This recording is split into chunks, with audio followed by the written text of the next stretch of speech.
क्योंकि जो काम नेचर ने, सिस्टम ने आपके रोके हुए हैं, सिर्फ एक जीवित चर्च है जो उनको दोबारा रिलीज कर सकती है आपकी लाइफ।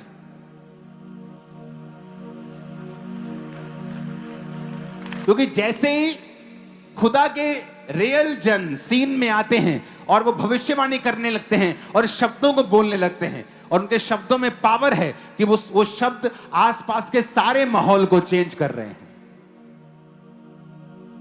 जो लोग शिकायत लगाने जा रहे हैं, उनके दिमाग से बातें स्किप हो जा रही हैं, या परमेश्वर को मुसीबतों में फंसाया जा रहा है। जो चिट्ठियां भेज रहे हैं, उनकी चिट्ठियां गायब हो रही हैं, उत्तर नहीं आ रहा, कहीं राजा बिजी हो ही जा रहा है, कभी कोई काम हो ही जा रहा है। कारण क्योंकि बाइबल कहती है नबी उनके लिए भविष्यवाणी करते रहे। आज लोग बोलते हैं परमेश्वर को संगति करने की हमें क्या, हम घर बैठ के संगति नहीं कर सकते। तुम कर सकते हो घर बैठ के संगति, लेकिन जो ग्रेस तुम्हें संगति के अंदर जाके मिलेगी वो घर बैठ के कभी नहीं मिलेगी, चाहे तुम जितने मर्जी तगड़े विश्वासी हो। पौलुस कहता है इसलिए इकट्ठा होना मत छोड़ो। वो भी तो कह सकता था कि यीशु का नाम अपने दिल में रखो और आत्मा रखो और जाओ। क्योंकि जब आप इकट्ठा होते हैं और आपके जीवन के ऊपर वचन डिक्लेयर किए जाते हैं, फिर भाई साहब कोई मैटर नहीं करता कि उस वचन को रोकने के लिए, आपकी लाइफ को रोकने के लिए पिछले कितनी ताकतें खड़ी हैं, वो आज ही छूट जाएगा जितनी ताकतें खत्म हो जाएंगी। उस बीमारी के पीछे कितना भी लॉजिक क्यों ना हो, उस कर्जे के पीछे जितना मर्जी लॉजिक क्यों ना हो, लेकिन जब आप प्रभु के भवन में आते हैं और डिक्लेरेशन को रिसीव करते हैं, घोषणाओं को रिसीव करते हैं, आपको लगता है ये बोल रहा है तुम्हारे कर्जे की आत्मा चली जाए, तुम बीमारी, इसके बोलने से क्या हो जाएगा? बोलने से ही सब कुछ होगा। क्योंकि तुम और मैं परमेश्वर के स्वरूप में बनाए गए हैं। जब मेरे खुदा ने कहा उजाला हो जाए तो उजाला हो गया। मैं तुम्हारी लाइफ में बोलता हूं उजाला हो जाए, तुम्हारे बिजनेस में, काम में, बॉडी में, बच्चों की लाइफ में, तुम्हारे फाइनेंस में उजाला हो जाए तो उजाला होगा। उजाला हो जाए। आमीन। आप सीन इमेजिन कर सकते हो कि एक फुल हुकूमत अपने पूरे अथॉरिटी के साथ एक भवन को बंद कर चुकी है, और वो शुरू हो गया। जैसे भविष्यवाणियां, जैसे डिक्लेरेशन शुरू की, यीशु मसीह के नाम में नबूवत करते हैं, यीशु मसीह के नाम में घोषणा, वो शुरू हो गया। आए लोग, क्यों बना रहे हो? कौन बना रहा है? नाम बताओ तो तुम्हारी ऐसी की तैसी। कौन बना रहा है? ये बना रहा है, ये लिखो, लिखो इनके नाम, लिखो चिट्ठी, चल राजा को भेज, चल तू जाके शिकायत लगा के, मैं चिट्ठी भेजता हूं। ना चिट्ठी का उत्तर आ रहा है, ना कोई शिकायत लेके जा पा रहा है। कारण वचन जो डिक्लेयर किए गए, भविष्यवाणियां जो उनके ऊपर की गई, मैं भविष्यवाणी करता हूं आपके बच्चे कभी फेल नहीं होंगे इन जीसस ने। आमीन। ऊंचा और साथ चाहिए। आमीन। यीशु के नाम में मैं भविष्यवाणी करता हूं, आप जब सुबह उठेंगे कभी भी किसी नई बीमारी के साथ नहीं उठेंगे यीशु मसीह के नाम में। आमीन। नहीं है, मुझे पसंद नहीं आ रहा आपका आमीन। आमीन हो जाता है।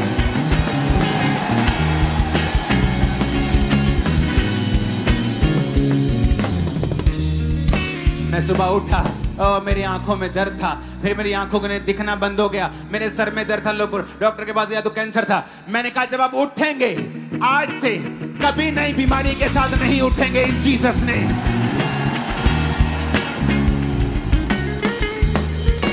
लेकिन जब भविष्यवाणी की गई, सिस्टम चेंज हो गया। विरोधी हैरान, अरे यार चिट्ठियां भेज रहे हैं, क्या हो रहा है ये? और बाद में जब आप देखेंगे, जब राजा को मालूम भी हुआ तो उसने कोई एक्शन नहीं लिया, क्योंकि उसके लिए एक अलग राजा, डिवाइन हेल्पर खड़े हो चुके थे। कितने मेरी बात को समझ रहे हैं? परमेश्वर जब काम करने पे आता है, वो सेंसेस को खत्म कर देता है।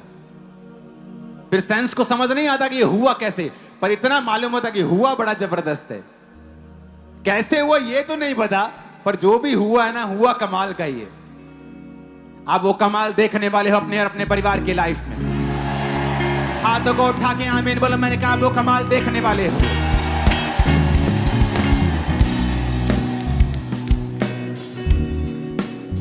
काम रुका।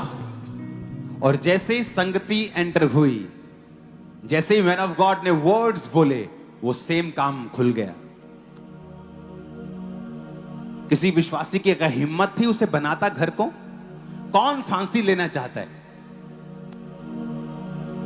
और क्या कर लोगे तुम? एक दिन 2 दिन बना भी लोगे तो कौन सा भवन खड़ा कर दोगे कि यार क्या कर लेंगे हम, 50 जने जाके बना भी लेंगे तो कितने दिन बना लेंगे? 6 दिन, 7 दिन, 10 दिन। 10 दिन में राजा के सिपाही अगर पकड़ लेंगे क्या हो जाएगा? हम भी जाएंगे, भवन भी नहीं बनेगा, हमारे परिवार भी जाएंगे हमारे बिना। लेकिन जैसे ही नबियों की एंट्री होती है, जैसे ही मैन ऑफ गॉड बोलते हैं और ये इजराइल के परमेश्वर के नाम में भविष्यवाणी नबुव्वत करते रहते हैं, वो बनाते हैं, वो बनाते हैं। लोग आके धमकियां देते हैं, नाम लिख के जाते हैं, कुछ नहीं होता। जाते हैं राजा के पास, कुछ नहीं होता। चिट्ठियां भेजते हैं, कुछ नहीं होता। एक रियल संगति में पावर है। वो पावर आपकी इमेजिनेशन से परे है। जो मैं यहां महसूस करता हूं चर्च में, मैं अपने घर में भी ऐसा महसूस नहीं करता हूं। अपने प्रार्थना के रूम में भी ऐसा कई बार महसूस नहीं करता हूं जो मैं पुलपट से आता हुआ इस चर्च में महसूस करता हूं। जो प्रेजेंस, जो खुदा की हुजूरी, जो पावर, जो खुदा का ग्रेस यहां पे है, वो कहीं नहीं।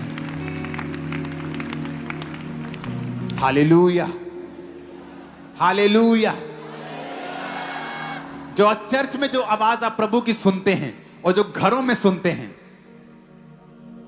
90% जो चर्च में आप सुनेंगे वो प्रभु की ओर से होगा। बहुत कम आपका शरीर आपसे बात कर पाएगा, क्योंकि प्रेजेंस गहरी होती है। जब प्रेजेंस गहरी होती है, प्रभु की आवाज सुनना कि ये शरीर की है, प्रभु की है, ये शैतान की है, ज्यादा आसान होता है। आपके घरों या प्रार्थना के रूम से भी ज्यादा यहां पर आप ज्यादा अच्छा सुन सकते हैं।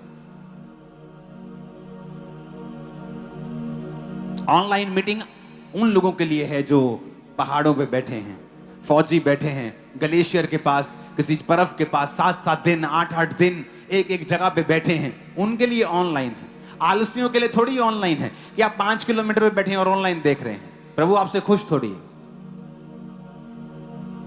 क्योंकि लोगों को आज मूल्य अदा करना नहीं आता है। परमेश्वर के हर काम को लाइट ले लिया है, हर काम इजी है, हर काम ग्रांटेड है। इसीलिए परमेश्वर भी उन पर वैसी कृपा नहीं करना चाहता। लेकिन ऐसे हैं जो विश्वास से भरे हुए हैं, खुदा के वचन को पूरा करते हैं कि हर हफ्ते संगति करना ना छोड़ो। हर हफ्ते उसने कहा था अपनी अपनी आमदनी में से हर हफ्ते टाइट देना मत छोड़ो। ये वही समय है मलाकी का, जब भवन बन रहा था ना, नेहम्याह के समय में लोग अपने टाइथ को ला रहे थे। जब वो टाइथ लाए तो नेहम्याह ने क्या देखा? भवन में कोई सफाई करने वाला नहीं, भवन में कोई गवैया नहीं है, कोई काम नहीं हो रहा। क्यों? पैसा नहीं है। पैसा क्यों नहीं? लोग टाइथ नहीं लेके आए। तो नेहम्याह ने डांट लगाई और कहा तुम श्रापों के नीचे रहोगे। और मलाकी भी उसी टाइम पे था जब नेहम्याह, एजरा, इसी टाइम पे मलाकी था। और उसने इसीलिए वचन लिखा था कि सारे दशमांश भंडार में लेके आओ, क्योंकि उस समय जब भवन में भंडार पैसा आया तो उन्होंने गवैये रखे, उन्होंने सफाई कर्मचारी रखे, भवन की सफाई की, भवन का काम किया। और जब परमेश्वर ने अपने भवन की ग्लोरी को देखा, अपने लोगों की ग्लोरी को, महिमा को फिर से बनाया। हालेलुया। वो पैसा पास्टर की ऐश करने के लिए नहीं था। नेहम्याह ने कहा मैं अपना हक ले सकता हूं, अधिपति का भोज, रोज का काम मैं करता हूं, मुझे तनख्वाह मिलनी चाहिए, पर कहता मैं नहीं लूंगा। उसने नहीं ली तनख्वाह, नहीं लिया पैसा, और पूरा पैसा परमेश्वर के कामों के लिए लगाया। जब आप यहां पे ऑफरिंग भेजते हैं, आपको मालूम होता है कि हजारों काम हो रहे हैं और चैरिटी किस लेवल पे हो रही, आपको मालूम होता है मेरा 100% पैसा खुदा के कामों के लिए जा रहा है। हालेलुया। और उसी समय उसने कहा था, मलाकी उन्हीं दिनों में प्रॉफिट था, उन दिनों का प्रॉफिट मलाकी भी था। और इसलिए उसने उन दिनों में वचन लिखा था कि जब तुम परमेश्वर के घरों में अपने दशमांश लेके आओगे तो परमेश्वर डैम गेट खोल देगा। आज डैम खुलता है ना, कहते ना फ्लड गेट खोल दिए गए और पानी आ गया। पीछे पानी है लेकिन आगे सूखा हुआ है। परमेश्वर ने कहा जब तुम टाइथ दोगे मैं फ्लड गेट खोलूंगा और पीछे का पानी जो स्टोर है वो तुम्हारी लाइफ में आएगा। आज पीछे पानी है पर लोगों का टाइथ नहीं है चर्च में, वो फ्लड गेट बंद है कि परमेश्वर तो भरा हुआ है आशीष तो पीछे है परमेश्वर के पास, लेकिन उनकी लाइफ सूखी हुई है क्योंकि वो परमेश्वर के वचन को पूरा नहीं कर रहे हैं। आप सोचते प्रार्थना करके आपको आशीष मिल जाएगी, प्रार्थना करके आपको फाइनेंशियल आशीष नहीं मिलती है। प्रार्थना आपकी हेल्प करती है, लेकिन जब आप फाइनेंशियल चीजों को बोते हैं, टाइट को, ऑफरिंग्स को, ऐसे मौकों में अलग ऑफरिंग्स को आप बोते हैं, तो परमेश्वर आपकी लाइफ के ऊपर कृपा करता है। अगर आप मलाकी की हिस्ट्री पढ़ेंगे तो वो भी जीसस क्राइस्ट के आने से 400 साढ़े 400 साल पहले का आपको वो टाइमिंग मिलेगी, वो टाइमलाइन आपको मिलेगी। यिर्मयाह, मलाकी, एजरा, नेहेमिया आपको सेम टाइमलाइन में मिलेंगे। ये सेम टाइमलाइन में क्यों परमेश्वर के आत्मा ने उसे वचन दिया था? क्योंकि उस समय परमेश्वर के भवन में जरूरत थी। जिस तरह आज नए नियम में परमेश्वर के भवन में जरूरत है कि विश्वासी अपने कमाई के 10वें हिस्से के साथ जाए, ताकि जब भवन में जाए लोगों के काम हो, विधवाएं आशीषित हो, अनाथ आशीषित हो, भवन बने, सुसमाचार के काम हो, और खुदावंद आपके श्रापों को तोड़े और फ्लड गेट खोले और आशीष आपकी लाइफ में आए। नहीं तो ये पॉसिबल नहीं। आप क्रिश्चियन होंगे, फाइनेंशियल स्ट्रगल करते हुए क्रिश्चियन, आप कहेंगे मैं प्रार्थना बहुत करता हूं। कोई आपको समझाने वाला नहीं था कि प्रार्थना करने से फाइनेंशियल बरकत नहीं आएगी, कर्जों से आजाद नहीं होगे तुम लोग। तुम्हें बोना होगा, तुम्हें यह समझना होगा कि परमेश्वर ने एक सिस्टम ठहराया है, एक भवन दिया है। उस भवन में वो तुम्हारे रुके हुए कामों को करेगा। जब भविष्यवाणी होगी तुम्हारे बंधे हुए काम खुलेंगे, लेकिन तुम्हारी भी जिम्मेवारी है अपने टाइट के साथ वहां जाना। अमेरिका में क्यों लोग बिजनेस उनके आशीषित होते रहे? क्योंकि टाइट देना बचपन से उनको सिखाया गया था।